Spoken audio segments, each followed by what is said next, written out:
Hello, Mr. Collins? Yes, I wanted to talk to you about this plan to put a uniformed policeman on our campus. No, I know we have that, but I assure you a blue uniform will make the situation much worse, not better. Well, who do I talk to? Well, no. Now, wait a minute now, Mr. Collins. Now, I spoke to him and he referred me to you. Now, yeah, well, when does Mr. Landry get back from his vacation? Yes. Okay, thank you. You all right? Oh, I'm wonderful. What did the doctor say? Oh, nothing much. He said I have every ailment that a human being can have and a few that only horses are supposed to get. What you got? A requisition for gym equipment. Oh, you're joking. I signed that 3 weeks ago. Yes, but they lost it downtown. Meanwhile, that form obsolesced and the new one was held up at the printers, and they want us to reapply. Well, I say if you're going to get turned down, it might as well be on the proper form. So he said, you can't call me that. And so I said, I can call you anything I want to. And then he said, who said so? And then I said, the First Amendment said so. So he said, I got him there, so he pushes me. So I pushes him back. And just then Mr. Windish comes up. And he didn't see his push, he did. He just seen mine. That's it? Yeah. Jason, let me give you a piece of advice. Don't take it to the Supreme Court. The First Amendment does not grant the right of insult. Now, you go apologize to Stanley Ladislaus and don't let me see you in my office again, yeah? Yes, sir. And if you do see me, I'll try and make it a social call.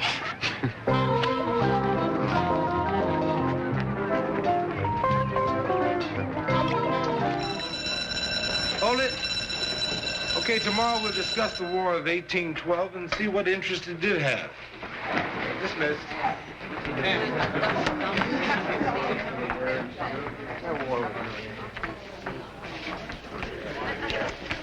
Oh, Pete. Oh, hi. You look a little tired. No sleep. I was up all night hammering out the departmental breakdown on this new budget. Pete, I'm afraid I'm going to have to tell you I'm sorry again about your new textbooks. Me too. I thought we were supposed to have them 3 weeks ago. Well, I did too, but Amos Wardlaw, the new member of the school board, is conducting an investigation to make sure that the author of those textbooks is not a subversive. Just because he spent a month in Russia? Nobody's going to go on record as being soft on a possible communist during an election year. Hi. Hi. So urgent. Robbie Carver, remember him? Well, it's a kid that got in trouble last year, isn't it? Mm-hmm. I thought he was in correctional school. He was. He's out on probation now. And they've sent him to Van Buren High. So? They don't usually keep kids in the same school they were in when they got in trouble. You know that. Well, they sometimes are Miss McIntyre. Yes, he is. Thank you. Hello. Mrs. Wheeler, yes. Oh, no.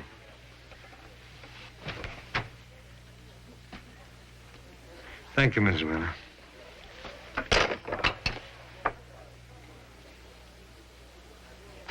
School bond was defeated. Well, we kind of expected it, didn't we? Well, I don't know. It was close. I thought maybe... You know, there seems to be a popular notion that education is just manufactured out of air and water, and is not supposed to cost any money. I don't know what they expect us to accomplish with a kind of a budget.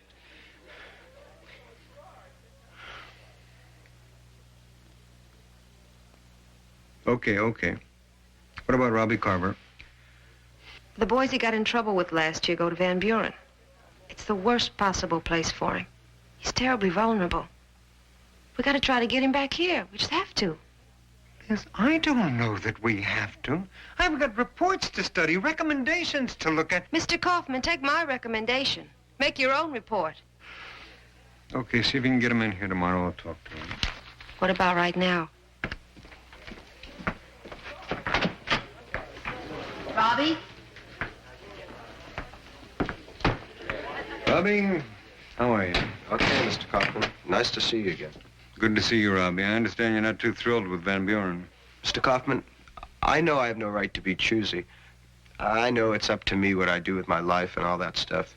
But, like, if I stay at Van Buren, you see, there are these guys. I told him, Robbie. You know, Robbie, there are going to be guys any place you go. I mean, I think you just have to learn to choose your friends more carefully. Oh, it's not that easy, man. Well, like, you know, I'm a big shot over there, being in correctional school. You know, they follow me around. They look up to me. What makes you think it's going to be any different here at Whitman? Because, well, I'm not much, Mr. Kaufman. I never was. Maybe in my whole life, there's only been 2 people that ever made me feel like I was somebody. Well, that's Miss McIntyre and you. If I'm gonna make it, I have to be here.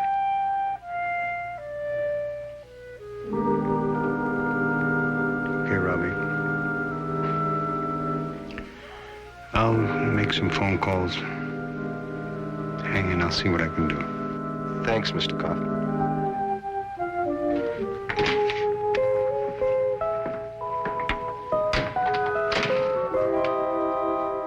The superintendent says his hands are tied. Mr. Cowles, I am drowning in channels. A boy's future may be at stake here.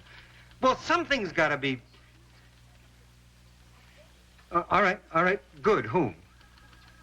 Oh, yeah, Charlie Fielding. All right, where can I reach him?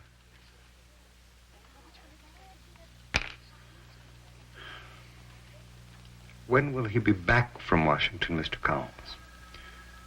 Yes. Mr. Kaufman, my senior play opens in 2 weeks, and I'm really desperate for my muslin. Muslin? Yeah, you know, for the angel costumes, 14 yards. Did you forget? I'll order it today, Miss Johnson. Good. Hi. Hi. Oh, speaking of phone calls, that reminds me. I better try Fielding again. Still no action on Robbie? 14 phone calls, nothing. Oh, Mr. Kaufman, there must be another way. I mean, there must be. We can't leave that boy in that school. Miss McIntyre, what would you like me to do? Excuse me, folks. I'm sorry. Miss McIntyre, I'm sorry.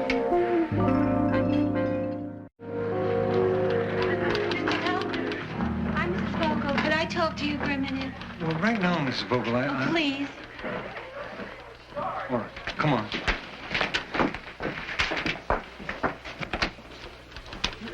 Have a seat, Mrs. Vogel. It's about Leonard's saxophone lessons. He tells me the man who gives the free lessons is leaving the school. Yes, unfortunately, due to the failure of the school bond, we won't be able to keep our musical instructor. Mr. Kaufman, my Leonard is not what you'd call a very intelligent boy. Just between us. You should see what a difference, all of a sudden, when he puts the saxophone in his mouth. It's a whole new boy. Mrs. Vogel, I can appreciate what the saxophone does for Leonard, but I don't know what to tell you. Now, I know you only got so much money to work with. Me too. But you're supposed to be giving kids a way to live after they leave here. Well, with Leonard, it's not books. It's the saxophone. Mrs. Vogel,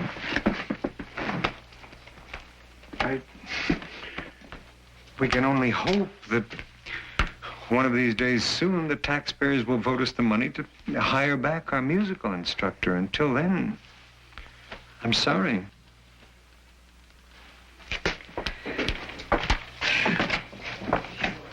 You take time out from work to do for your kid. Nobody cares. Genuine inherited musical talent and nobody cares. She's right. Nobody cares.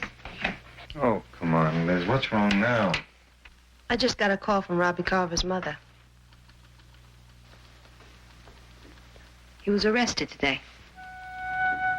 A kid from that Van Buren High gang was busted for pot, and Robbie just happened to be in the car with him.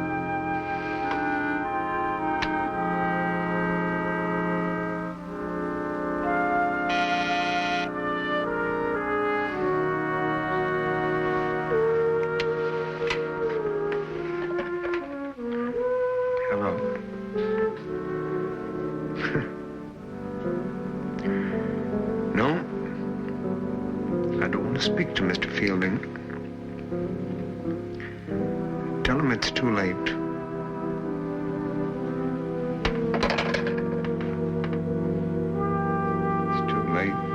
Robbie Carver. It's too late for Leonard Bogle.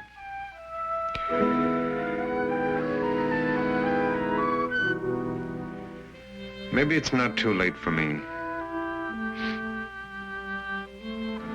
Mr. Kaufman? Hi. Hi, Mr. Kaufman. Mr. Kaufman, we heard, Is it true that you're splitting? Splitting? Oh, I seem to be together pretty good. Hey, Mr. Kaufman, we just want you to know we think you should think about it. Thank you, Jason. But everybody wants me to think about something that I've been thinking about for a long, long time. I'm taking a year's sabbatical. I'm tired. I need a rest. After that, we'll see.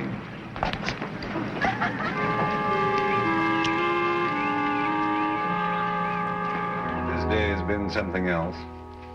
You know, all day long, I've had people telling me, little boy, why don't you just get yourself some sleep and you'll come back fine tomorrow. It's not like that, Pete. I've made a thought-out decision. I know you have, but that doesn't mean we have to like it. We are affected, you know. Well, I appreciate that, but I can't change my mind because of it either. I mean, a man gets to the end of his rope, he's either got to jump or hang himself. What brought it to a head, Robbie Carver? Well, that triggered it, I guess. But it's not just one thing. That's the trouble. It never is. It's evasion and red tape and going through channels, and then the channels dry up on you. Like fighting shadows, huh? That's the trouble. You see, I can fight as well as the next guy. Just give me a solid enemy. But these people that don't say what they mean, or they don't mean what they say, or they don't say anything because it's safer that way. I can't fight those people anymore, Pete. I've had it. But maybe you're accomplishing more than you think you are. And maybe you're underestimating the value of your services around here. No, I don't think so. Do you have any idea how the kids feel about your leaving? Well, they'll feel bad for a week, and then they'll adjust. Kids always do. That's a great thing about them. You see, Pete, I'm tired. I want out. Oh, hi, Alice. Oh, no. Is it definite? Yeah. Okay. See you tomorrow. Bye. Just got some great news. Guess who Mr. Kaufman's replacement is going to be? My old buddy Casey? You should be so lucky. Paul Freebush. Yeah, well, I wonder if Mr. Kaufman knows about that yet. I'm sure he does. Why? I should think that would have some effect on his plans. Not in his state of mind. Oh, I don't believe that, Pete. How can he go knowing he's going to be replaced by a man who tells the papers that any student who refuses to cut his hair should be expelled? Well, Mr. Kaufman sees an open door after 18 years, and he's not looking back. Maybe we have to find a way to get his attention. Like what? Well, some of the students have been after me to throw a surprise farewell party for Mr. Kaufman. He won't like it. But it is a good idea. And maybe we can have a surprise guest. Why don't we invite Paul Freebush? Pete, you know how I hate amateur theatricals. This historical drama you're dragging me to better be more important than my appointment at the barber shop. You are a conscientious administrator right up to here, aren't you? I know it.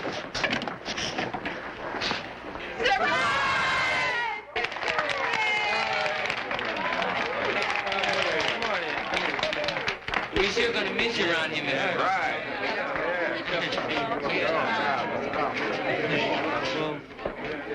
Well, why do I feel like I'm under Queen Mary? Well, my uncle gave us what he had left over from his flower shop, but we all figured you'd understand the sentiment. Thank you, Bernie. Yeah. Thank you all very much. Come on, Helen, now it's your turn. Okay. This is from all of us, Mr. Kaufman. Pam did the artwork. That's very good, Pam. Go on, Mr. Kaufman, read it. Well, we'll all remember Whitman High with memories so dear, the games we've played, the friends we've made, the growing we've done here. But of the people we'll recall, one stands above the rest. Our Mr. Kaufman, strong and tall, we'll always love the best.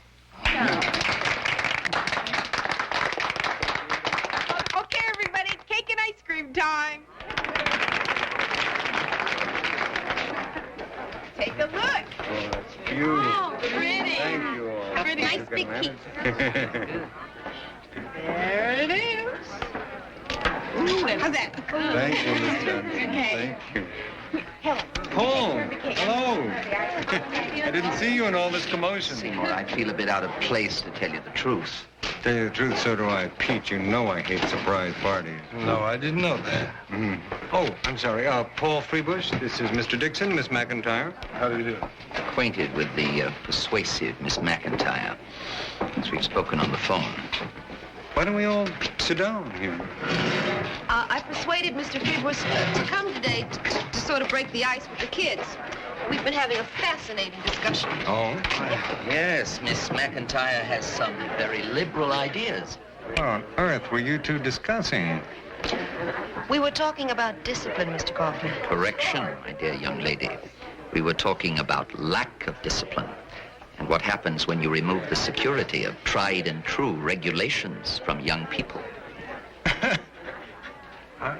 I didn't know we were talking about soldiers, Paul. Oh, come on, Seymour. You know as well as I do it's the survival of the fittest. I know that some survive and some don't. Who's to say that it's the fittest that survive? Seymour, I really believe your decision to take a sabbatical at this time is a wise one. Well, you do. Why?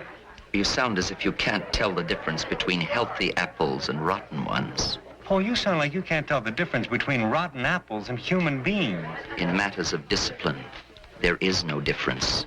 In order to save the healthy ones, you get rid of the rotten ones. Has the thought ever occurred to you that the rotten ones need our attention as well as the others? The schools have their functions. The jails have theirs. Well, I guess the only question is, which one are we? Whoever your future husband is, Miss McIntyre, he's got himself a handful. Well, I have to leave. Nice meeting you both. Seymour, we'll be in touch. Excuse me.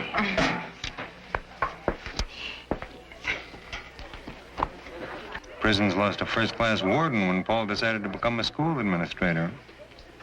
I may reconsider. But I may not. In any case, please don't think that you've fooled anyone with this obvious little maneuver. And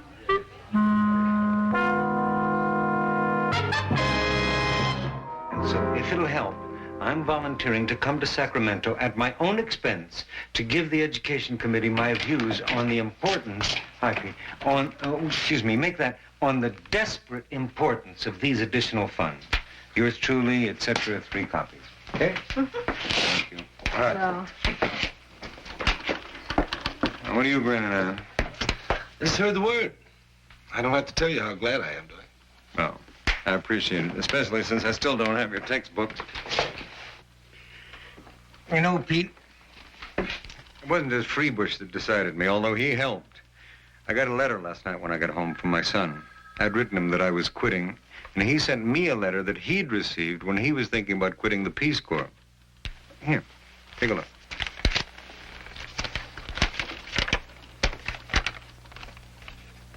I understand you're wanting to quit the Peace Corps.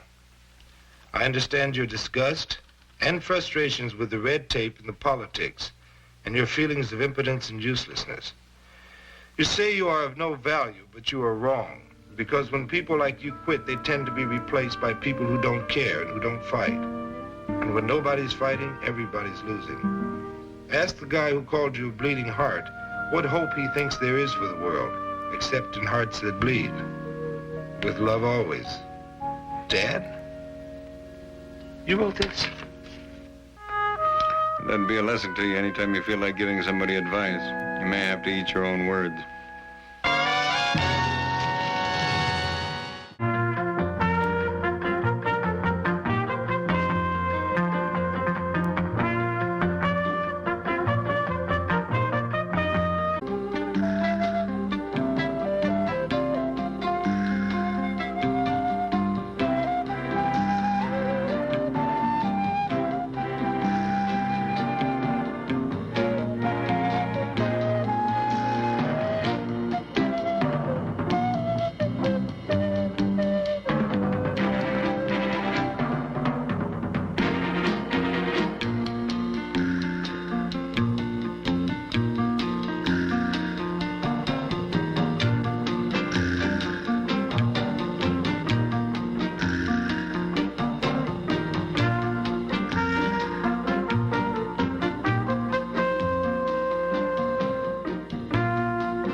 morning. Hi, Peter. Excuse me. I'm glad I caught you before you went to your first class. So am I. Let's grab a cup of coffee. We don't have time. What do you mean we don't have time? 20 minutes before school starts. Yes, but our meeting with Mr. Kaufman starts right now. Meeting? What meeting? The meeting Mr. Kaufman and I decided we should have with you this morning before your new student gets here. I can't fit another student into my homeroom. I know. I've got kids in there now that need my individual attention, and I can't give it to them because I don't have time. You know, I get the feeling that I've made this speech before. You did. Last week this time. When we asked you to sponsor the debate club. Then why? Pete, because everyone's classes are overcrowded. I get this same speech from all of my teachers, the ones that care. But this student is very special, and we thought he should be in your class. Why is he special? Because his coming here is part of an experimental program being sponsored by an organization called Opportunity for Youth. The program's designed to help kids who are advanced but are held back by their circumstances. I guess you might say Billy Sosi is the test case. Billy Sosi. Sosi. Billy is a Navajo Indian from a reservation in Utah. There's a family in our school district that's sponsoring him. Now, from all the reports I've read, he's overcome a lot of obstacles, and he's really an exceptional student. Pete, I've got great hopes for this program. I know if it works here, other schools will pick it up. That's why we put him in your class. Okay, what were some of the other problems the settlers encountered moving west? Frank? Yeah, well, most of those dudes were from the city and couldn't take that long, hard trip. And a lot of them died on the way. So you might say death was a problem. Well, yeah. Sometimes the kids lost their parents on the way and had to do the best they could on their own. True.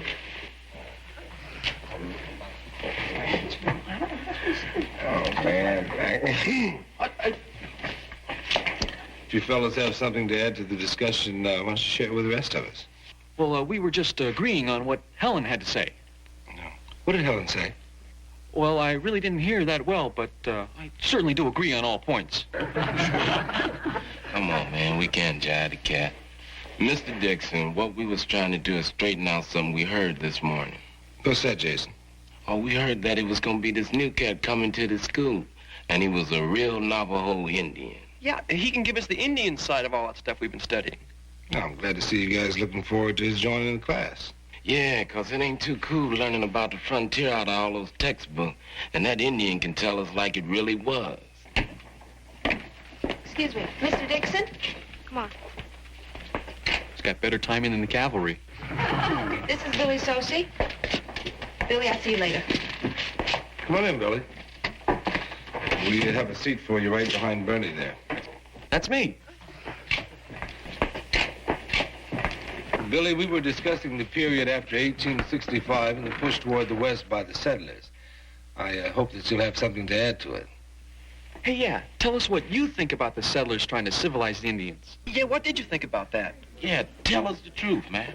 Wait a minute. Don't you think we ought to give Billy a little time to get settled first? Billy, I know you'll like Whitman a lot. The kids are really friendly.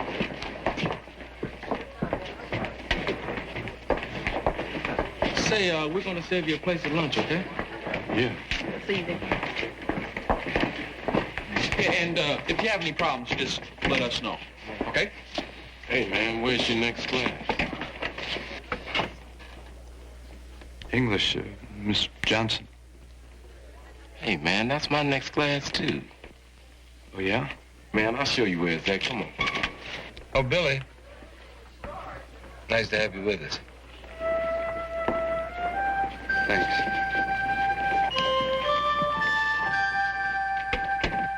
Hey, Billy, over here. Hey, man, have a seat. We've been saving you a place. Yeah, man, jump on in, man. How you doing? Kemosabe? Huh? Kemosabe is a Lone Ranger. I thought it was an Indian word. It's not a Navajo word. Well, it just goes to show you, never trust the Lone Ranger. How are your classes, Billy? They're okay, I guess. Except they're very far ahead of where I was at the reservation school. Oh, yeah? What's the reservation school like? Buck? Hey, yeah, what did you major in? War paint? It's just a school. Why don't you speak a little Indian for us? Say, man, why don't you get off it? I'm only kidding. Hey, Billy, where'd you get the silver belt? My uncle made it. Do you dress like that on the reservation? Huh? Well, what she means is, nobody dresses like that unless they're on a reservation. I did not mean that. You want me to speak Indian? Yeah. The geese. Hey, what does that mean? It means you're crazy. Hey, wait a minute, I didn't mean anything. Hey, I was just joking. Scott! I can't help it if you can't take a joke. Man, you wouldn't know a joke if it came up and hit you in your mouth.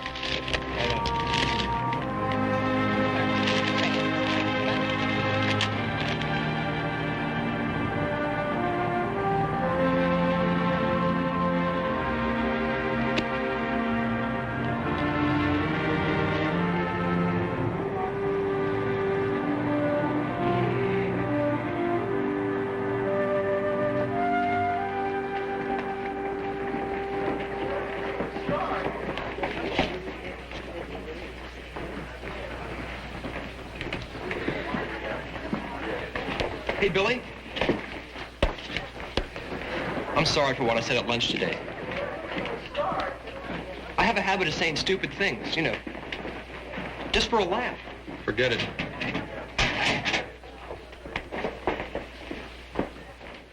By the mid-1880s, Indian wars had ceased, and most of the Indians were gathered on the reservation. Pam, the Dawes Act of 1887, how did it tie into this period of history? Well, it said that every Indian was entitled to some land from the government. The head of a family could claim as much as 160 acres. 160 acres? They're rich. Yeah, but the government didn't give the Indians the land. It just sort of let them use it. You couldn't sell it or use it as security for a mortgage or anything. But wasn't that supposed to protect the Indian from land speculators and other people who were trying to take advantage of them? Let's hear it for Big Brother Sam. Yeah, it's like the government gave the Indians their own private little reservations. Billy, what do you think? Huh?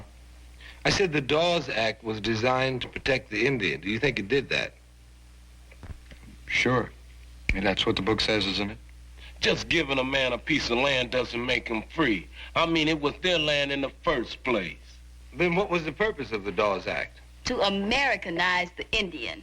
How do you Americanize somebody who's already an American? Yeah, they should have been Americanizing the pale face. It's a very interesting point, Jason. Billy, do you think the Dawes Act helped or hurt the American Indian?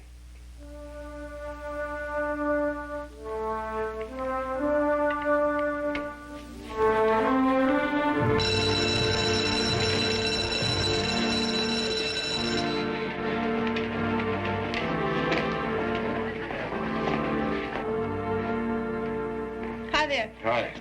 Oh, either I said something wrong, which is kind of hard to do with just hi, or you just lost your best friend. Not a friend, but I may have lost a student. Who? Billy Solsi. Oh, no, Pete, what's wrong? I'm not sure. I can't get him to respond in class. Oh, he answers all of my questions, but the answers are right out of a book. I know he has opinions, but he refuses to give them. Don't tell me. You're talking about Billy Sosi, right? Not you, too. Can't get him to say much in my class either. And you know what else? I'm afraid to ask. I don't think he has any friends. I've noticed that. You know, when he first came to this school, the kids couldn't wait to get at him. Now they hardly pay any attention to him at all. Except for Jason. Jason? Yeah, they're together all the time. Well, then at least he has one friend. Yeah. Jason may be his friend, but as far as Billy's concerned, he's alone. See you tomorrow. Bye. Bye.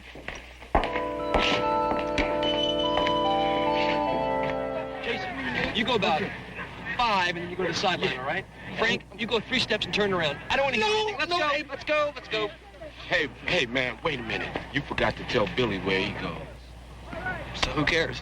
Hey, man, tell him where to go. Just go on. Hey!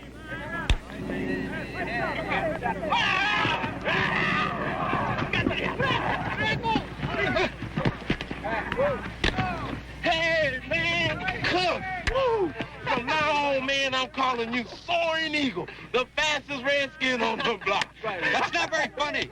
Woo! Hey, circle the wagon. He's on the warpath. Take that back. Hey, man, what do you mean? I said take that back. Hey, man, what are you talking about? I didn't say nothing for you to get mad. Come on. Hey, Jake. Hey, man, what's wrong with you? Hey, man, take that back. Come on, hey, man.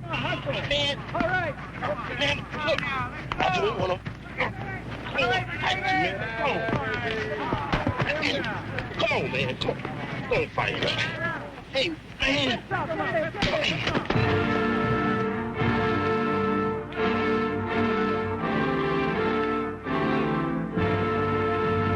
Guess you could say it was my fault, Mr. Kaufman.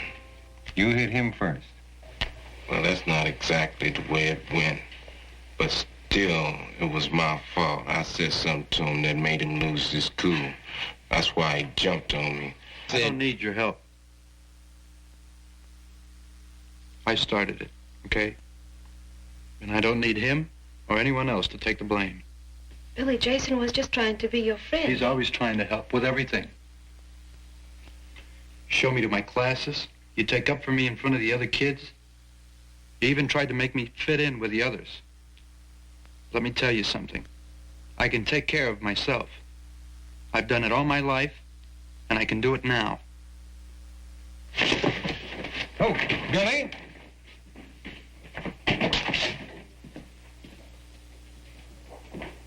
Billy? Just a minute. Why'd you do that to Jason? The only thing that he's guilty of is trying to be your friend. He wasn't trying to be my friend. He's just like all the rest of them. Now, what's that supposed to mean?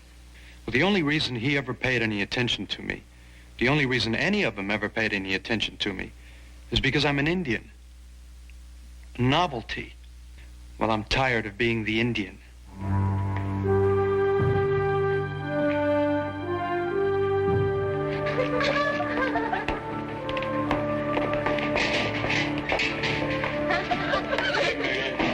Wait a minute. You didn't give me a chance to say I was sorry yesterday. Hey, were you going to a rain dance? Come on, man. What are you trying to prove? Why you dress up like that? What did you want me to wear? Everyone wants me to look like something out of a John Wayne movie. But I didn't want to disappoint them. Man, you some kind of a weird dude. Everybody in this school try to be your friend, and all you do is get all bent out of shape. I don't have any friends here. You better believe it, man. It's because you won't let them. That's why. What would you know about it? When has anybody ever stared at you because you were different? When has anybody ever not accepted you for what you are? You're something else, man. You know that. Where do you think I come from, man? An ice cream factory? You want to know what it's like where I come from? What am I standing here talking to you for? If you can't recognize a brother, you're sure not going to be able to recognize a friend.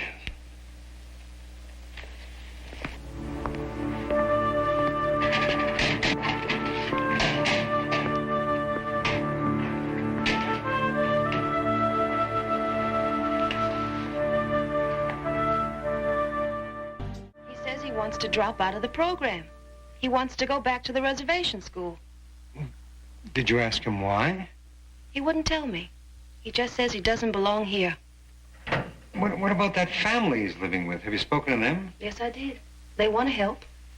But it's like Billy's built a wall around himself.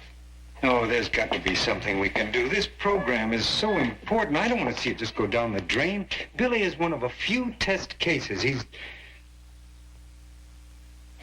Will you listen to me? Test cases. He's not just a test case. He's a young boy. And he's given up. Well, maybe he hasn't totally given up. I tried every way I know to reach him. He wouldn't open up to me. You're welcome to try, Pete.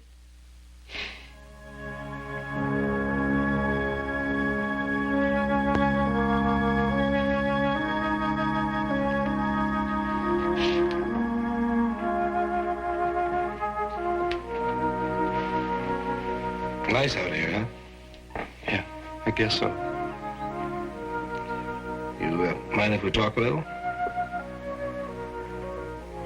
You missed a lot of classes today. Yeah. I've been sitting here looking at the sky. Sometimes when I look at the sky, it reminds me of home. That where you wish you were now? Yeah, I guess so. It's funny, you know, when I was a little kid, I used to like living on the reservation. When I grew a little older and it seemed like all there was dirt, I thought if I could just get away from there, I'd really be free. So I worked real hard at school, so that if I ever got the chance, I could go someplace else, you know? Be something. A somebody. When the program picked me, I thought, wow, I've really got it made now. I might as well be back with my people. I thought things would be different for me.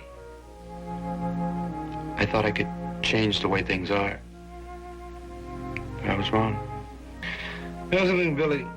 Coming here to Whitman isn't a way for you to escape. It's a way for you to do something positive. Now, if you fail or give up, don't blame it on the way things are. Blame it on yourself. You see, I think the only one who's worried about your being an Indian is you. What do you mean? I'm proud to be a Navajo. Then why aren't you standing up in class telling those kids about it? They're not asking you questions about the reservation to get you mad. They're interested. They want to know about your people, what they have to say. Now, if you're as proud as you say you are, you tell them.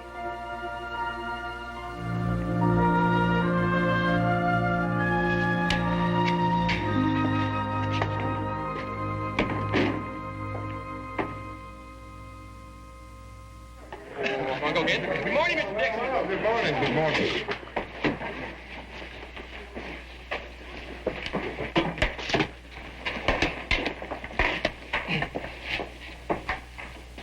Okay. Yesterday we were talking about the Americanization of the Indian in the latter part of the 19th century. Now, can anybody tell me...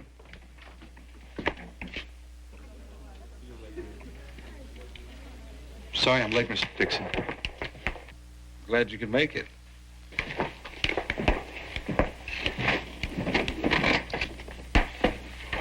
Okay.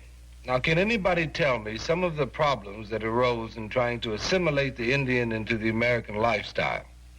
Yeah. I can't see why it would be so hard when the government just gave them the land. Billy? You have to understand that for generations, the Indian had been taught a different concept of land than the white man. I mean, to the Indian, land was like water or air or sunshine. He just didn't understand how someone could own that. But I thought the Burke Act of 1906 gave the Indian the opportunity to own his own land. No, you don't understand. You see, there was nothing in the Indians' tradition that had prepared them to be individual farmers. And those that were ready to make a change in their way of life were usually given the worst possible kind of farmland. To the Indian, land was almost sacred. Hey, Jason. Yeah, wait up. How about to say I'm sorry for jumping you the other day? That's okay, man. No hard feelings. Well, looks like Billy really has a new friend now. Yep, I'd say so. Yeah, you know, I knew he'd work out just fine as soon as he settled into things. I figure he's just going through a phase. You did, huh? Sure, he just had to learn to adapt to a new environment. Isn't it wonderful? I mean, no matter who you are or where you come from, you can fit in right here at Walt Whitman High. Alice, you're going to be late for class. Oh, you're right. Hey, see you later. Bye.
small Paris cafe where James Joyce often met Ernest Hemingway. Now, Joyce was almost blind, and to be quite honest, he was somewhat of a troublemaker. He used to start fights all the time, and then when a man would double up his fist, Joyce would put on his thick glasses and turn to Hemingway and say, "Take care of him, Ernest." Man, that Joyce is lucky he didn't get hit from both sides. Okay, class, that's it. Will someone get the blinds, please? And Bernie, take down the screen for me, please.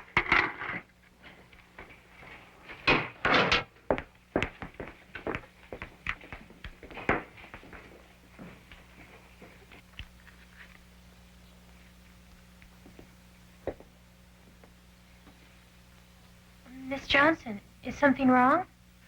Well, I thought I had oh, that's silly. It's nothing. I want you to all write down your impressions of James Joyce, the man, versus James Joyce, the writer. You have 10 minutes.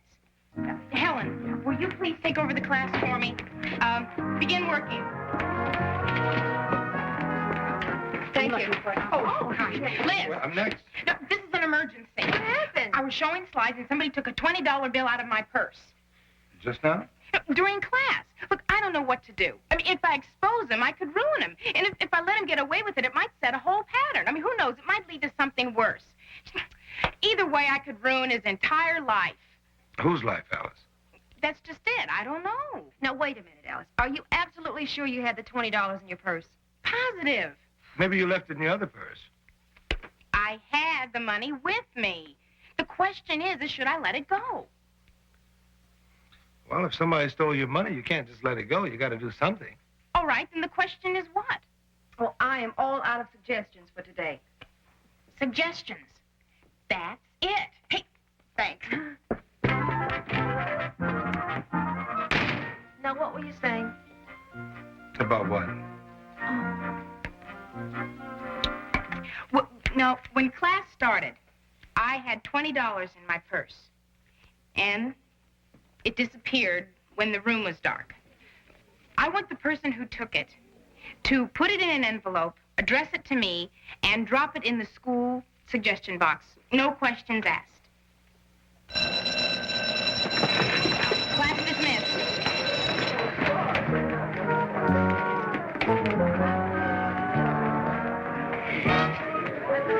Don't look at me. I'm clean. Now, who take it? A thief. That makes sense. Hey, man, you're under arrest. You have the right to remain silent. Hey, wait a minute. Silence. What do you want to do? Interfere with your civil rights? Anything you say can and will be held against you in a court of law. But I don't want to die, Mom. Write that down. Now, if I could write, you think I'd be here? Well, I guess we're going to let you off, but you're going to have to come by and buy a raffle ticket. Let's see how many we can sell before lunch while they still got money. Okay. Boys! Say, Roy. Hey, what's the first prize? Stereo record player. I wish it was a new father. I'd buy a dozen tickets. You mean your old man split again? Yeah, when the bills come in, he goes out. That isn't funny. Who's laughing? Well, I mean, when he splits, what do you do? You get some part-time job, man. What do you think? Hey, Mr. Kaufman, you want to buy a raffle ticket? Only 25 cents. All right. How many you going to take? One. Just one. Jason, I have bought a dozen tickets to every activity in this school, and I always lose. This time we'll try one. Good luck to me. I mean, that's all the money I had with me. I don't even have car fare. Alice, the ride is free. Oh. Pete, What? we've got a problem. Boy, I think I must be a jinx. Well, look, tell me about it on the way. We can't. What do you mean you can't? What's wrong? We've got a flat tire. Boy, some free ride. Flat as a pancake, honey. We can still make it to the store before it closes. Yeah.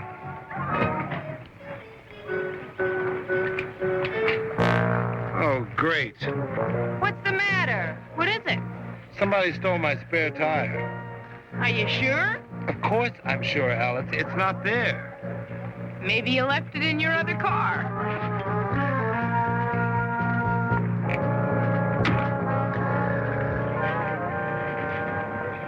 Oh, good morning, Jimmy. Hi, Mr. Dixon. It's a nice bike you got. I wish I had one like that yesterday. Yeah, I heard about that. Hi, Mr. Dixon. Hi, Butch. Oh, Jimmy, I've been trying to catch you. Here's the $10 I owe you. Oh, good, man. I didn't think I was going to see this for a month. Yeah, I got lucky. Oh, with the job. Where you working? Oh, across town. Is your dad still alive? Yeah. What kind of work does your father do? Oh, he's a salesman, Mr. Dixon. Oh, when he works. When he doesn't work, he's away. And he's away a lot. That's pretty tough. Yeah. Oh, we gotta go. Bye, Mr. Dixon. See you. Do you have any idea what that looks like without music? Oh, I got music. It's a radio. And so close to the eardrum. I thought it was a hearing aid. So did I. I've been yelling at him for weeks. See ya. Okay, bye.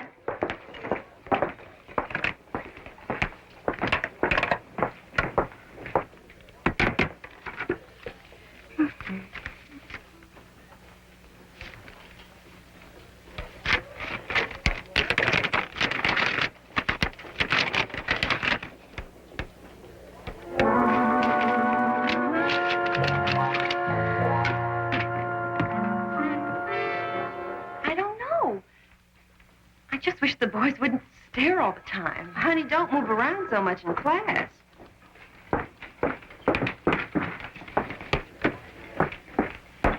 Hey, look. Oh, my goodness. In the suggestion box. Well, it certainly is suggestive. How do you think you could misspell that word? $20, your spare tire, and now this. Oh, I don't think that note ties into anything. Neither do I. It's not that original. Oh, really? Gee, I thought it was. Maybe that's because it was my first. You know, it just occurs to me, how could anyone get in the trunk of your car? I don't know.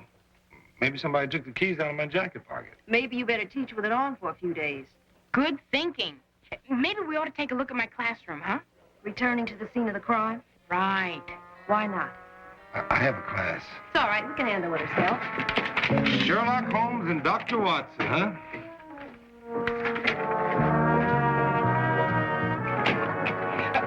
I was showing slides, and there were approximately 30 students in the room sitting... I have a rough idea where your students sit. Now, where was your purse? It was on the desk, and I was over there. Where was the screen? Right here. Was there a lot of commotion when you were setting up? Well, I got my finger stuck in it at first, but then I had a boy set it up for me. Do you remember who? Well, sure, it was... No, he was sitting over here. Oh, it was... No. It's all right. Where was the projector? Right over here. What's the matter? Well, it was right here. I know, you just said that. Well, what I mean is it was right here, and now it's gone.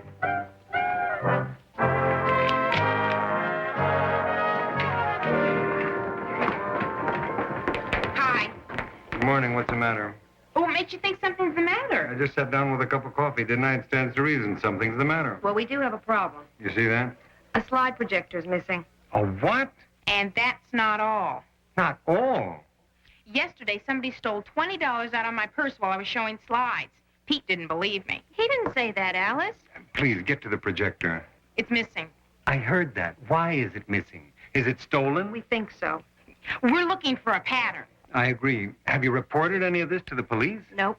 We're reporting it to you. Yes, thank you. You say Pete's spare tire is missing, too? Mm-hmm. Would you have Pete see me in my office as soon as he's free? Thank you. I knew I'd never get a whole cup of coffee. Has anything else been misplaced around this school that no one's telling me about? Not that I know of. It's like some kid's out to make himself some extra money. Yeah, maybe you're... What are you going to do? Call the police. Or would you hold off a minute? Why? Well, I got an idea I want to check out. What ideas, Pete? Oh, wait a minute. You mean about who did it? Yeah. Who? Well, I don't want to say until I look into it. Pete, I have to report it. This is stealing. I know, but will you just give me a little time? Okay. You got an hour and a half. An hour and a half? Sure, you can work wonders in an hour and a half. But that's not enough time. Hi, fellas. Is Butch around? I ain't seen him. Hey, Mr. Dixon, you want to buy a raffle ticket? What for? The boys' band. Lots of wild prizes. Is one of them a projector? No, man. Oh, never mind. Okay, I'll take one. Mr. Kaufman, he bought a dozen. No kidding. Okay, one. You still think it's Butch? For one thing, where is he? Pete, it's a big school, especially at lunchtime. A kid could be anywhere. Lunchtime. I got a meeting with Mr. Kaufman. I guess he's going to have to call the police. I'll let you know what happens. You better.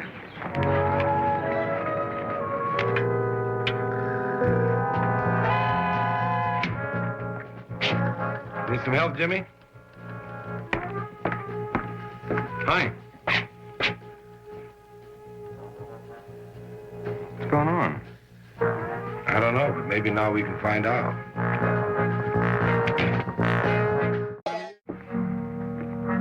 Well, what are you going to do with the typewriter? Look, Jimmy, if there's anything you want to tell us, now's the time.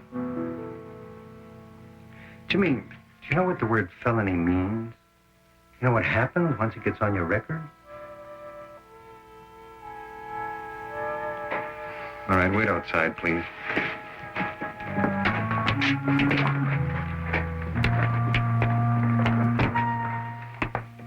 Well, what do you say?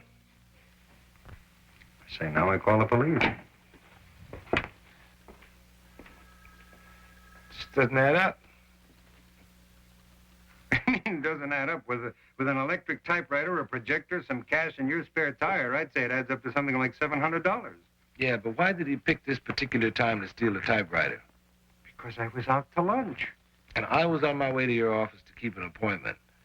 Now, he heard me make that appointment. Well, what are you saying, that he wanted you to catch him? Well, if he wanted me to catch him, that was the way to do it. Well, even if, Pete, that doesn't mean we're going to let him get away with it. What puzzles me is that, well, he's not a troublemaker. He's a good student. Why does he suddenly decide to become a thief? Well, that's for the police to investigate. That's what I'm worried about. You said it yourself. A felony rap can follow a kid around for the rest of his life. Wait a minute. What's the first thing that the police do when a kid is involved in a crime? Call his parents, I guess. Why should I? I know, a felony rap. Oh, boy, now I don't know who to call, the police or his parents. Oh, yeah, Miss Hogarth. Look, would you call, Jimmy Thompson's parents for me, please? Tell him I'd like to see him as soon as possible. Thank you.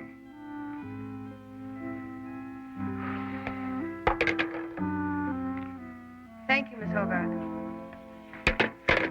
His parents will be here tomorrow. No. Find anything? Nothing we didn't see before. Grades are excellent, Iowa score high, no discipline problems, and no hint of anything out of the ordinary. Why won't they be here today? Scheduling problem, getting them together. What do you mean? They split up. Oh.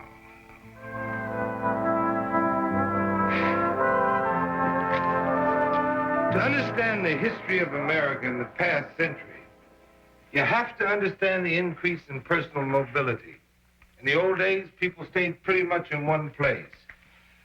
They lived together. Children, parents, grandparents, even unmarried aunts. The lifestyle was set, and the man grew up expecting to do pretty much the same thing that his father did. But today, things have changed. People are scattered. And mobility has brought with it a change of values, a change of lifestyles.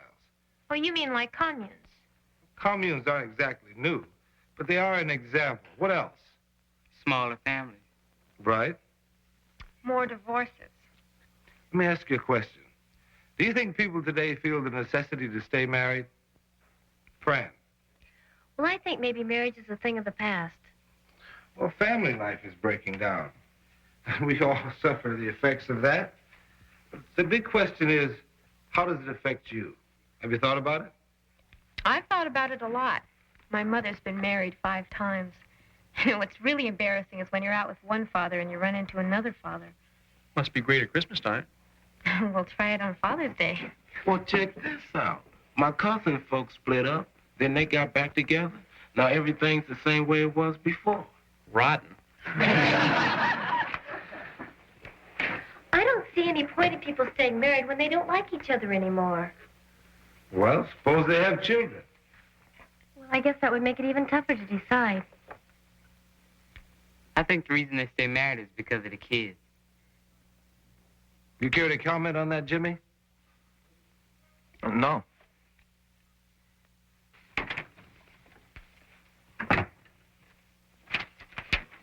Thank you.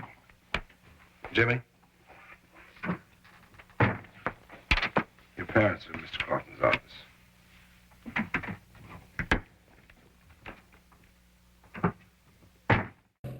Here you go, Fran. Third prize, a magnificent, completely transistorized radio. I'll bet you it doesn't even have batteries. Yeah, I was right. Be nice to me, and maybe I can work something out. I'd rather be nice to Godzilla. Hey, Mr. Dixon, guess what? You won fourth prize, lunch for two at the Pizza Parlor, man. Well, thank you, Jason. I don't know what to say. You know what to say when you get to lunch.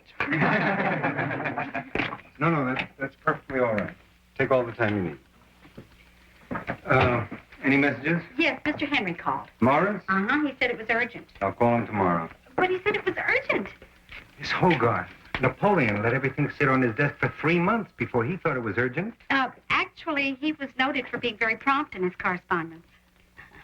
My nephew did his thesis on Napoleon. Is there any other news? Well, the baseball coach was complaining again. That's not news. Is that all? No. Oh, look, let's let the rest wait, please.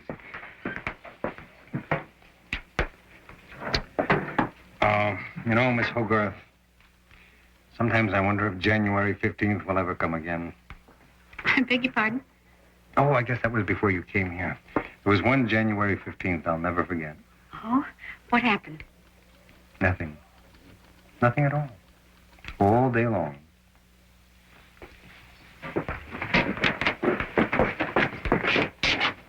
What's happened? The misplaced objects are all going to be returned. Jimmy wanted to talk to his parents alone for a few minutes. You know why I think he did it? Why? To get his parents back together again. How's that going to get his parents back together? Well, by showing them how much he needs them, how much their split is affecting him. Oh, I see. You know, I don't condone what he did, but I hope it works. They seem like nice people.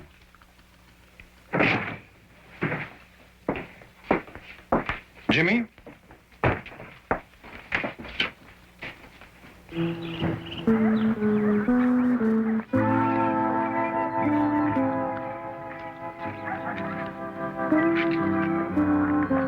Didn't work, did it?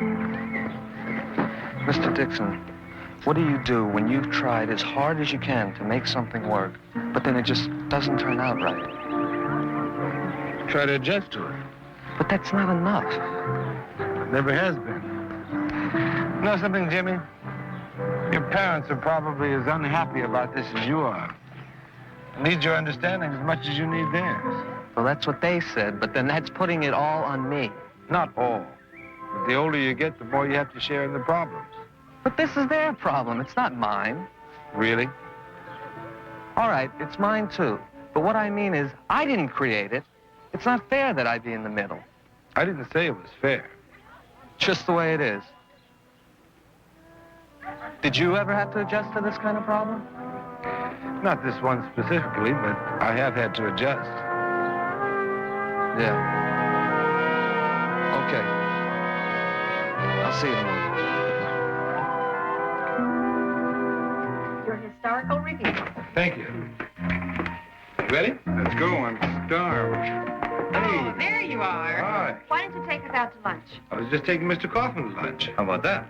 We're going to the pizza parlor. Would you care to join us? The pizza parlor. Are you kidding? Pete Dixon. Oh, look, it's for a good cause. Come on now. I realize your food isn't the greatest food in the world.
That's a great bumper sticker you got there, Mr. Dixon. You'll be the talk of your whole neighborhood. I hope not, Herbie. Tell me something, though. How'd you happen to get into the bumper sticker business? Well, I was looking for something that was cheap to make, easy to merchandise, and had a ready market. Well, you found it. Yeah, but I don't want to limit myself. I mean, I've got some big plans for expansion. Mr. Dragan. Thank you, Mr. Dixon. Mr. Dragan. Hey, Mr. Dixon? Oh, hi, fellas.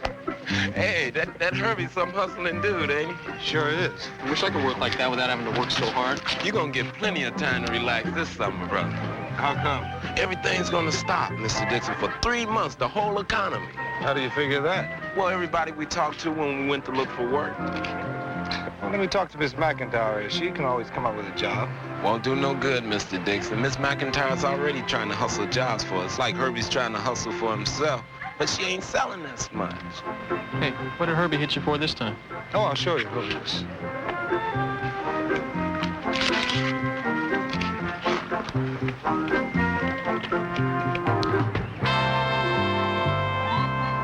Miss Johnson, Miss McIntyre.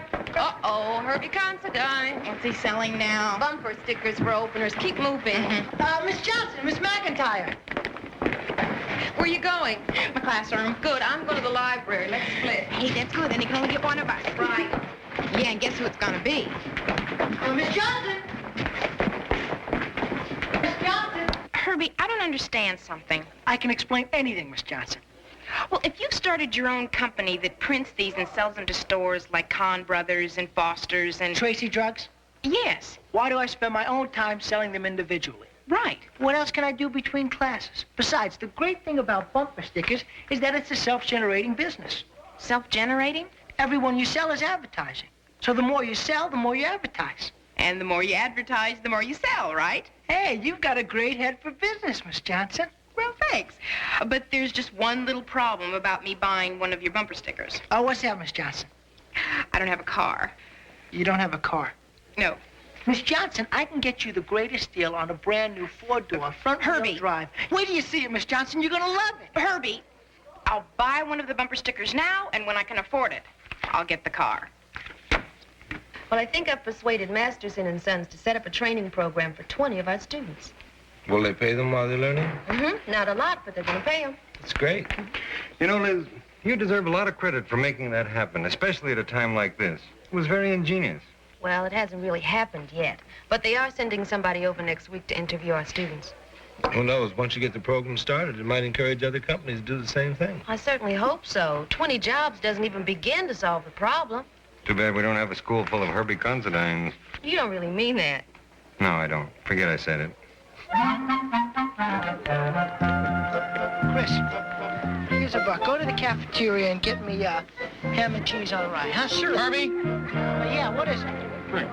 Maybe you're in this, man. What's it about? I don't know. It's a book on records and championships. You know, the fastest, slowest, biggest. Maybe there's some in here about most bumper stickers sold in an hour. Oh, yeah, well, if it's in there, it's out of date. I just broke my own record. I'm all sold out for today. But, let me take a look at it anyway. Hey, Jason, what happened with those jobs yesterday? Nothing, man, nothing. Yeah, I blew a job as a shoe salesman this morning. Why? Not enough experience and too much hair.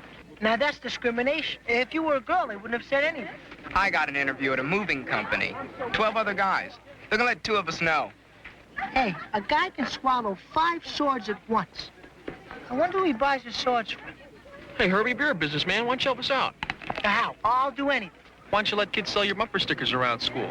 Too much overhead for the potential market. It would eat up my profits. Why don't you have some of the kids run your printing press and deliver your stickers? I just don't have any openings right now. I'm fully staffed. Oh, that's what all you employers say.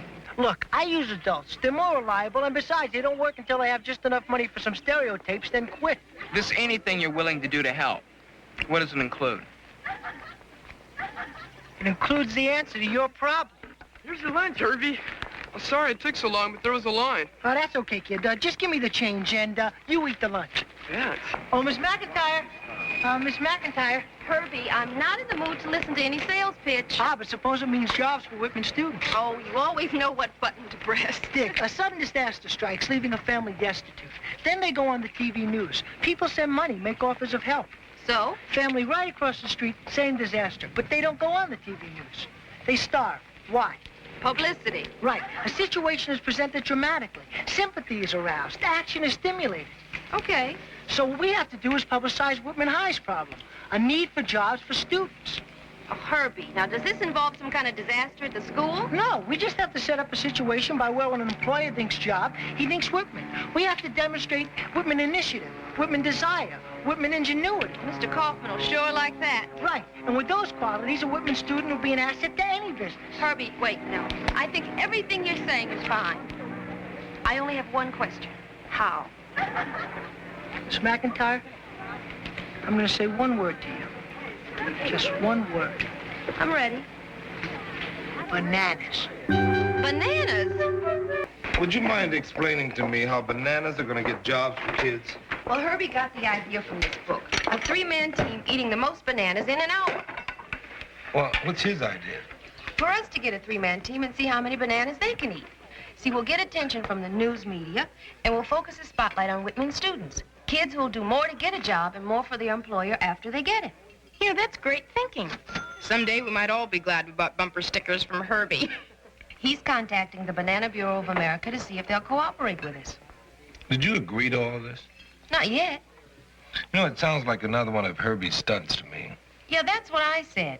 But Herbie said not if the Whitman team breaks the world's record. The world's record for a three-man team eating the most bananas in an hour. Golly. Come in. I'm looking for Mr. Considine. Mr. Herbie Considine? Yes. I'm John Bean, the Banana Bureau of America. I'm Liz McIntyre. Oh, yes, Mr. Considine mentioned your name. That was very good of him. I didn't know you were coming today. Well, Mr. Considine sounded pretty urgent, and actually we're rather excited about this project. You are? Oh, it'll be great publicity for us. And as I told Mr. Considine, the Banana Bureau will provide all the bananas necessary. All the bananas. Not only that, we'll also provide the 3 students who are on the team with jobs for the summer. You will? Provided they break the record, of course. We'll use them for promotional purposes. We'll bill them as the Big Banana Eaters. I coined that phrase myself. That's very catchy. Thank you. I'm sorry I'm late. I guess you two have met. Mr. Bean, I'm Mr. Considine. Oh, Herbie.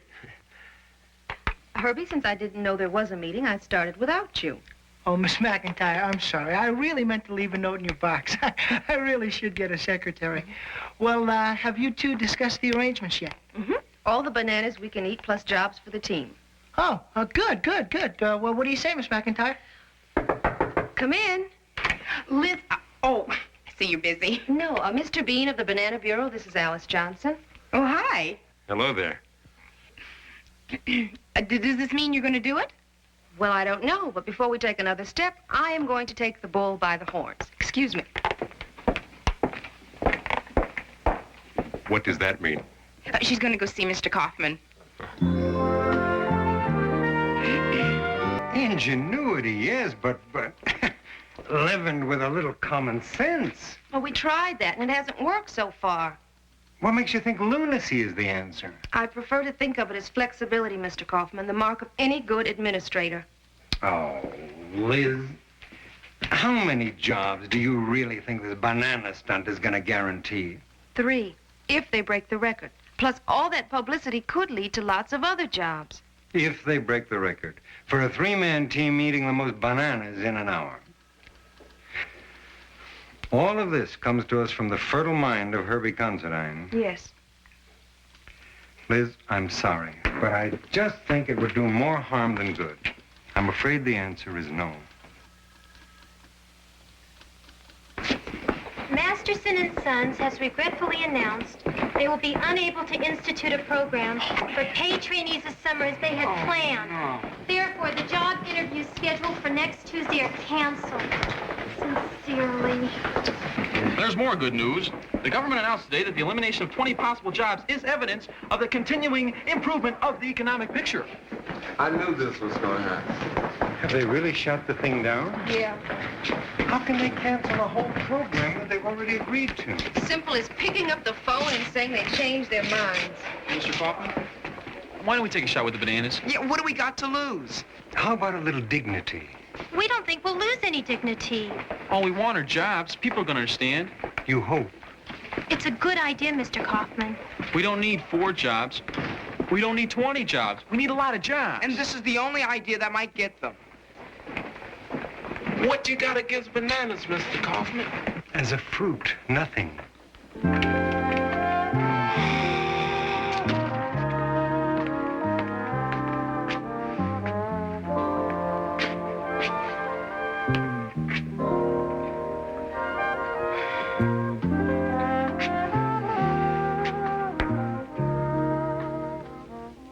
Well, I don't see what harm it can do, and the publicity would be a big help. Mr. Kaufman, the principle behind the whole thing is very sound. For one thing, they'll all get sick. Only of bananas.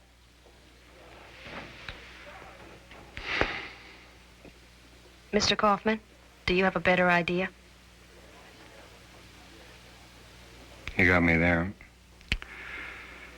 Okay, Miss Johnson, you have my permission. Miss Johnson?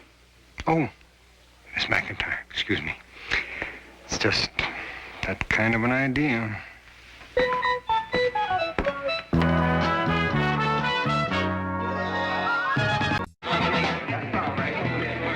All right, quiet, please. We didn't expect so many of you to volunteer for the Whitman Banana Team. This is the first team I ever tried out for. I got a chance of making. With your mouth, it ought to be a cinch. All right. For those of you who don't already know, we're going to pick 3 students who will try to break the world's record for the most bananas eaten by a 3-man team in 1 hour. What is the world's record? Well, the current record is a total of 198 bananas. Man, that's a lot of fruit. Now, I'm going to turn this meeting over to Herbie Considine, who will be your student coordinator, and he will explain to you exactly how we are going to accomplish this feat.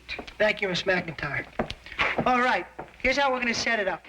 This first trial is to eliminate anyone who can't eat 10 bananas at one sitting. How do you know who qualifies? When a student is finished, he simply turns in his banana peels. And if he has 10 peeled? Then he qualifies for tomorrow's trials. 20 bananas. Oh, then it goes up each day. By 10. This not only eliminates the weak eaters, but it builds up the endurance and the capacity of those who make it. The mind boggles. Oh, there's Mr. Bean. I'd better go talk to him. Mr. Bean, how are you? Well, what do you think now? I guess stranger ideas have worked. I still wonder what's in it for Herbie. Barbie, I know you'd qualify, and we need you on the team. You can break the record without me. No way. You'd be our biggest asset. Figuratively speaking. Herbie, I eat because I like to eat, not for glory. Barbie, if a person has got a special talent, and they can use that talent to help their fellow man, they owe it to the world to do it. Like you do. Barbie, it's a chance to get a great job for the summer. I already have a great job for the summer. Where? My father's restaurant. Barbie, remember the day this all started? Do you remember what you were eating? Bananas. Barbie, you like bananas. But you know what I think is ridiculous? That they've got to break the record. No, I just think that's a shame. It's a shame they have to do this sort of thing to draw attention to a real problem. Yeah, it's not enough to have a crisis these days. You gotta have a colorful crisis. Hi.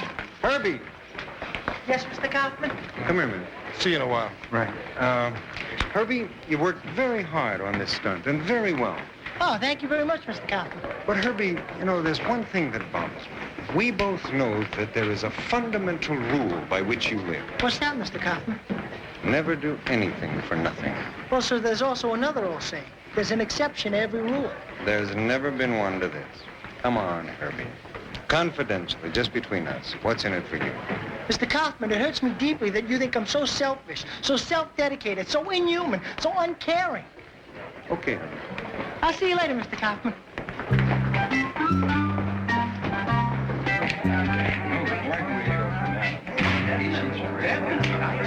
Kaufman? Yes? Charlie Hall, L.A. Chronicle. Oh, reporter. Samuel Kaufman, right? Seymour Kaufman. Seymour Kaufman. Miss McIntyre says you're the principal? Oh, Miss McIntyre is right. Anything interesting happen while you've been principal? Any riot, fire? Well, if that's what you consider interesting, no. Well, how about something personal? Any little human interest hook? Such as, do I have a dog? Yeah, well, that's the best you can do. Mr. Hall, I would appreciate it if you would concentrate on the point of this whole project, which is to publicize our students' need for jobs, to call attention to their personal ingenuity, which is available to every employer in town. Look, if they break the record, it's news. If not, it's just a lot of banana peels. Are you nervous? Oh, I'm just glad I don't have to eat anything. You know, I had cereal this morning with bananas on it, just for luck. Okay, team, let's go. Now remember, eat slowly, chew thoroughly, and take it one banana at a time. What's the matter? You think I have no manners? You think I'd use both hands? Bernie, I've got a lot riding on this. Don't blow it for me. What do you have riding on this? Jobs. For a lot of my friends and fellow students. Do it. I'm starving. Dixon? Hi, Miss Johnson. Miss McIntyre? Okay now? Yeah, anytime you're ready. Stand by. 1, 2, 3, go! Leon, you're not feeling fast enough. Let's go. Attaboy, attaboy.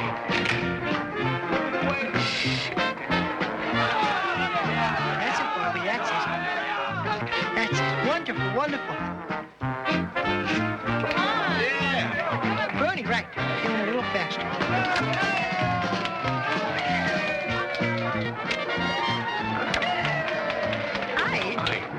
Why'd you sit down? Thank you. Excuse me. Thank you. Fun? Yes, I told it well.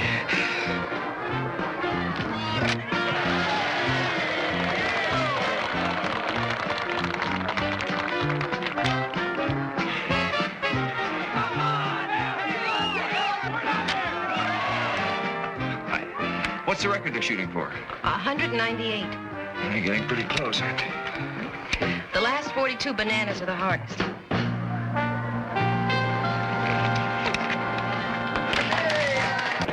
Bernie, you're a quitter. A quitter. Come on, Bernie. Look at your teammates. Eat one more banana. Bernie, one more banana might make all the difference in the world. Herbie, I couldn't eat another banana, even if I never got another job my whole life.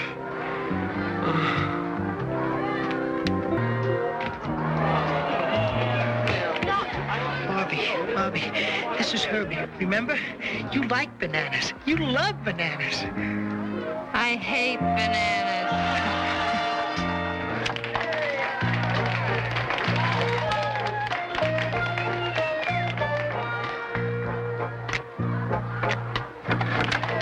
Where does that skinny kid put it all? Well, I don't know, but I hope he's got a little room left. Come on! 198 bananas, that ties it. One more to go. When this is over, what do you say we go out and get something to eat?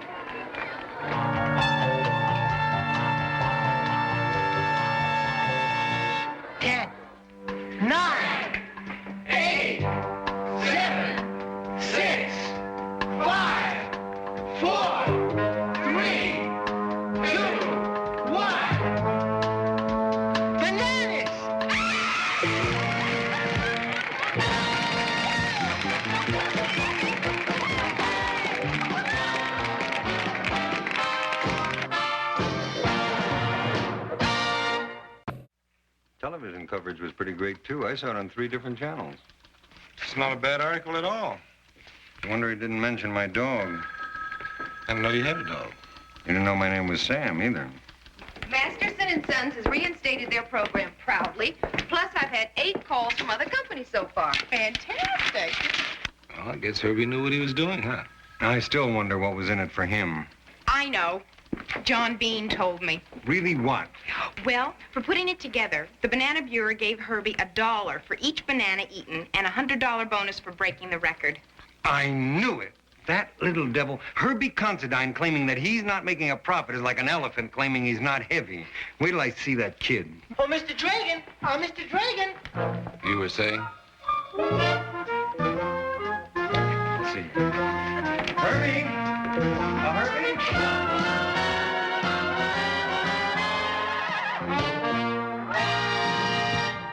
And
out here, Gary's 9 years old there, yeah. I had that special made by a tailor in Tokyo. I think we still got that packed away someplace. Gary's mother's very pretty. Oh, yeah. And she's beautiful. Very smart, too. Of course, she had her own way of doing things. In fact, she reminds me of Gary in that respect. I always wish Gary had known her a little better. Yeah, me too. What's this? Well, you can see there, it's just a couple of clowns. We buried each other in the sand. But it looks like one body with the two heads there, see. That was taken in France. You know, we've seen a lot of the world together. And I take it, got an education in the process, huh? I hope so. Well, Gary's doing just fine in history. That's good. You know, I think it's very valuable for a military man to be good at history. Yeah, Dad saw Patton 4 times. Well, I knew the man. I met him once. You'll see what I mean about that history, though, when you get to West Point. Is it tough to get an appointment these days? Well, it's pretty tough, but I can take care of that as long as Gary handles those entrance exams. I will. You know, the Army is somewhat like a big corporation today, Mr. Dixon. I'm just a foreman myself, but we're hoping when Gary's my age, he'll be on top, maybe have one of those big executive offices. I wonder what's going to happen to your enthusiasm when I outrank you. Start giving out the orders. Gary tells me that you're going on some kind of high school speaking tour. Yeah, that's right. Yes, the now Army wants me to do a little recruiting up in San Francisco. As a matter of fact, I was wondering if you'd be interested. No, thank you. I've already served my time. I was afraid you'd say that. Thank you very much. Good to see you. Nice talking to you. Bye. See you later, Gary. Bye.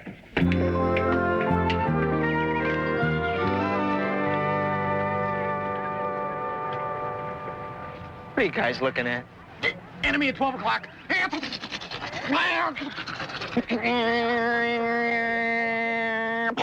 Oh, man, you in for it now. You just wounded John Wayne, and that makes him mad.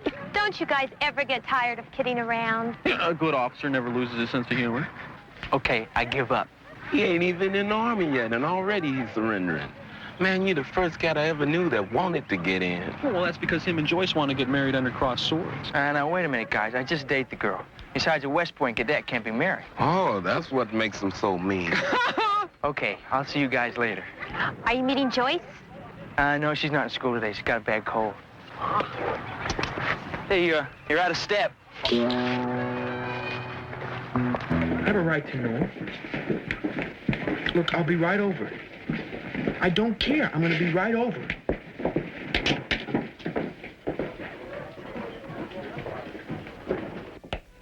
Oh, you finished? You know, I really don't think it's right for the guests to do the dishes. Well, I made the dinner. I threw away the can. Look, I admit I only have one specialty, but I made it. That's right, you did. And I did promise to share in the chores. Right. So your half of the dirty dishes are still in the sink. I was just kidding. Well, what shall we talk about? The merits of grading on a curve as compared with pass and fail? I hope we can do better than that. Somebody's at the door.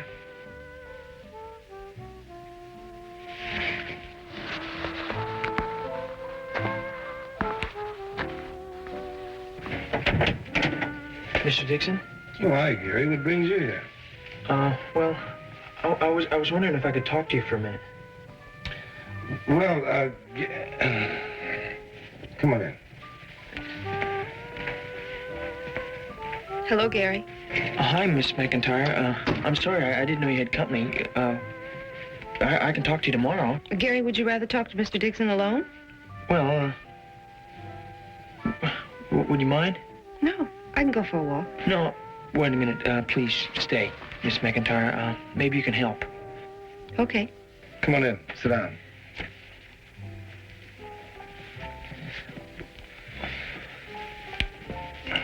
Okay, what's on your mind? Well, you know Joyce Parker? Yeah, she was in my class last semester. Yeah. Well, she and I have sort of been going together for a while, you know, and, well, she's pregnant. Are you sure? Yeah, she found out today. She hadn't said anything to me about it, you know. I went over there this afternoon to talk to her, but I had a bad scene with her parents. Well, you can't expect them not to be upset. Yeah, but can't they at least act like people you can talk to? I mean, I told them that I intend to accept full responsibility for this whole thing, you know. But I gotta talk to Joyce. I mean, we understand each other. We'll work things out and we'll get married. Do you love each other? Well, sure we love each other. I mean, she's a terrific girl. We have little private jokes and everything, you know. We really get along. Yeah, we love each other. If they just give us half a chance, everything will be fine. When does your father get back? Day after tomorrow. Does he know about this? No, not yet. Well, don't you think you better call him? Yeah, I guess so. You're welcome to use the phone in my bedroom. No. I think, I'll probably wait and call him at home.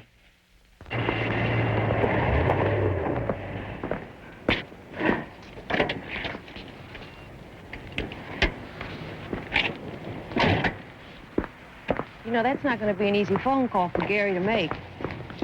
It's not going to be an easy phone call for Gary's father to get. Well, Pete and I figured you'd want to be aware of it. Thanks. Of course, pretty soon everybody will know. This kind of news gets around. Mr. Kaufman, I know we're not supposed to, but isn't there any advice? I mean, any way we could counsel them? Liz, the rule says the school cannot get involved in family matters. You know that. But we know some of these kids better than their own families do. That's right. You know, this has happened at every school I've ever been to, and every time it happens, I just get more frustrated.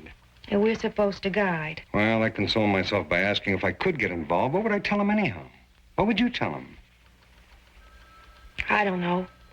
Each case is so different. I mean, nobody was answering the phone, so I thought I'd go over there, you know? And one of the neighbors said that Joyce and her parents just drove off last night. They just took off. Do you have any idea where they might have gone? I don't know.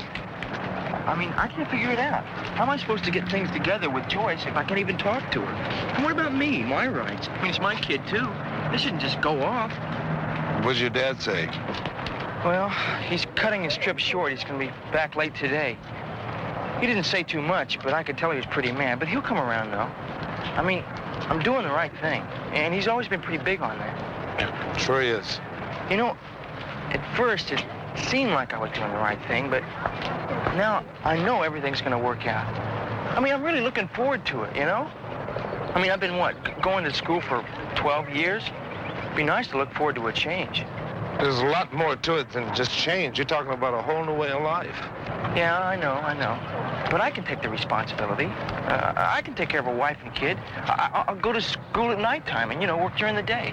A lot of people have done it, but it's no picnic. I'm really looking forward to it. And being a father. I mean, I'm pretty handy around the house. I can even cook a little. You cook? A little? Probably make some of the furniture.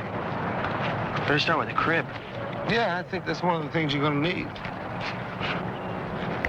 I wonder if it's going to be a boy or a girl. I want to know what you've been telling my son. What do you mean? I mean, I don't like some holier-than-thou school teacher telling my boy what to do about his future. Well, what's it got to do with me? You're the one he went to when I went away. Now he's talking about getting married. Well, did Gary say that was my idea? No, he didn't say that. But kids are influenced by people they admire. You know that. I know. And Sergeant Webster, you're the one that Gary admires the most. And it's your influence that he feels. You didn't push him a little? I didn't push him at all. Marriage is Gary's idea. Well, I didn't try to talk him out of it. I didn't try to talk him into it either. The only advice that I gave Gary was to go talk to you. You told him that? Yes, I did. Well, he came to me, all right, started telling me about these new ideas he's got. Well, I'm telling you, he's messing up his life if he marries that girl. You mean as far as West Point is concerned? That's right. Look, they don't have to have this kid. This is 1920. There are ways of handling things like this. I mean, legal ways. I think Gary's aware of that.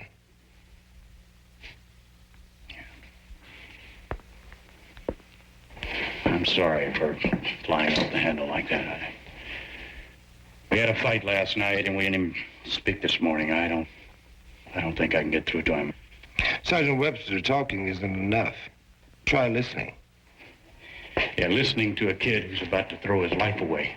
You know, this West Point thing doesn't come up every day. Now, I may just be a master sergeant, but my boy is going to West Point. He's going to be an officer in the United States Army. That's been our dream since he was a little kid. Now, can't you see that? Yes, I can see that. Well, maybe if you talk to him, you could convince him of what's right. I mean, he does respect you. Sergeant Webster, as much as he may respect me, I'm only his history teacher. He's your son. Thanks a lot.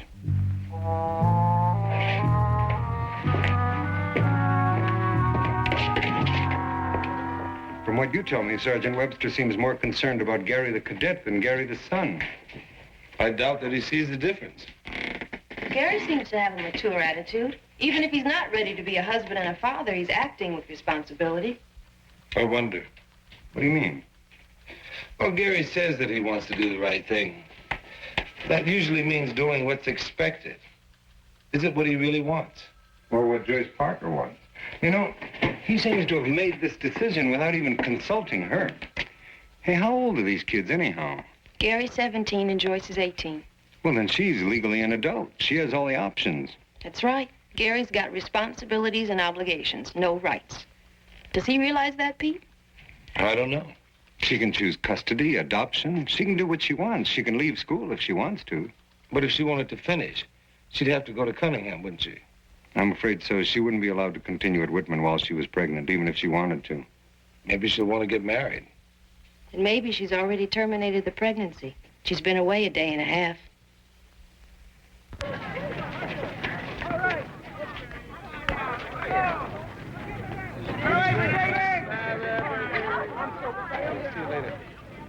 Hey, Mr. Dixon? Oh, Gary. Hi. Joyce still out of town? Yeah. Why do you suppose that is, Mr. Dixon? Oh, I don't know. Maybe they're just trying to work things out. Yeah, well, I don't think they should work anything out without me. I'm the father. I mean, he's my kid, too. That's true, but do you know what your legal rights are in a situation like this? No. What are they? You don't have any. I don't have any legal rights? Not at 17. Well, what kind of a deal is that? It's a rough deal, but that's the law. So maybe your father can be of help. I won't need any legal rights. Did, get a chance to see my father today? We talked. I suppose you noticed his way of changing the rules as he goes along. What do you mean? He always told me to act with honor, to do the right thing, and then when I do, he tells me I'm wrong. Well, after 17 years of planning on West Point, maybe he's a little disappointed. Yeah, well, I'm a little disappointed, too. I guess I was kidding myself when I told you that he'd understand. You give him a chance. Well, why should I give him a chance? All he did today was yell at me about how am I going to support a family? How am I going to get an education, you know? Am I being fair to Joyce and our baby? Don't you think those things really matter? Well, yeah, but it's more like a cop-out for him. It's like a convenient excuse for me not to marry Joyce, you know? I'm going to raise my kid differently. You know, I'm really looking forward to that. You know, being able to influence somebody. It can be rewarding. Right. I mean, that's a father's job. I mean, it's a full-time job, too, to teach a kid respect for self. I mean, that's an important word to me, Mr. Dixon. I mean, by helping Joyce, I'll be helping myself to respect myself. You certainly don't sound like you've been brought up by someone who runs away from things. You want to lift home? No, thanks. I'm gonna stay with a friend tonight. Thanks anyway. Where did you get that? From Miss Johnson, man. She's trying to get us interested in the classics. Yeah, well, I'm interested. Read me some more. Okay, here's from The Tale of Two Cities. That thing by Dickens, right? Not so you know it, man. It's a far, far groovier gig than I ever dug before. It's a far, far groovier way than I ever crashed before. Hey, man, where you going?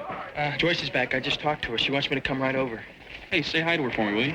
Okay, I will, Bernie. Hey, thanks a lot for letting me spend the night last night, especially after what happened yesterday. Oh, that's okay. I'll let my good friends push me around. Thanks, guys. I appreciate it. Okay, see you later. Okay, see you later. I guess getting married is better than the Army. Yeah, I guess. Little.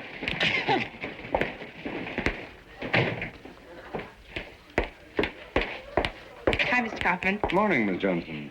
This'll only take a minute. Why don't we have a seat in case it takes a lot longer? Well, now, Mr. Kaufman, I don't want you to say yes until you've thought about it. I promise I won't. What would you say if I told you I've come up with a whole new concept of education? Well, why not? Everybody else has.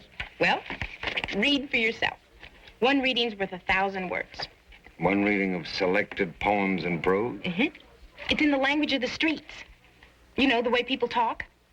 What people? On what streets? Everywhere. Oh. No, don't read it now. Wait till you get home and give it your undivided attention. Oh, Gary? Hi, Mr. Dixon. A little late, aren't you? Class was over 3 hours ago. Yeah, I know. I cut today. So, what's happening? Well, Joyce got back this morning. I talked to her today. Well, how is she? She's okay. I talked to her parents, too. Are they a little more relaxed now? Yeah. Mr. Dixon, Joyce is going to put the baby up for adoption. Oh, that must be heavy for you. Yeah, she doesn't want to get married. She says she doesn't love me. She doesn't think it would be fair for either one of us or the baby. Well, maybe under those circumstances, she's right. Yeah, I guess so. But, Mr. Dixon, you realize I'll never even get to see my own baby? And there's nothing I can do about it, is there? I'm afraid not. She even said the same things my father said about supporting a family, not being able to get an education. Gary, you know, this isn't going to be easy for her either. Having a baby, then giving it up. I guess not. Let me ask you something. If this hadn't happened and you had gone on to West Point, do you think that you and Joyce would have gotten married after you graduated? I don't know. I doubt it. We probably wouldn't even have known each other by then.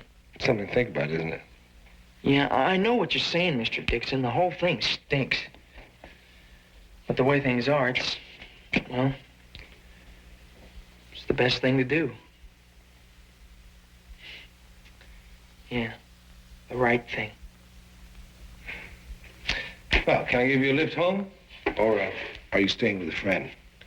Oh, no, I'm going home, all right.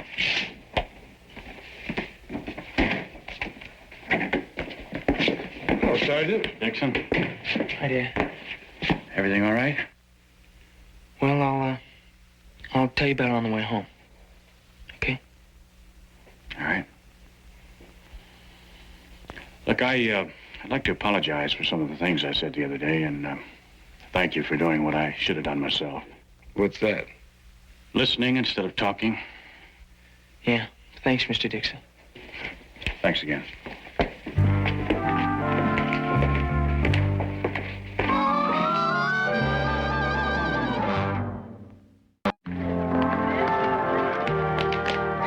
You mean you're really can't see it. No, I can't. I just don't think it'll accomplish what you want it to. It doesn't make you want to go out and read the classics? No. It makes me want to watch television. Oh, there's Mr. Kaufman.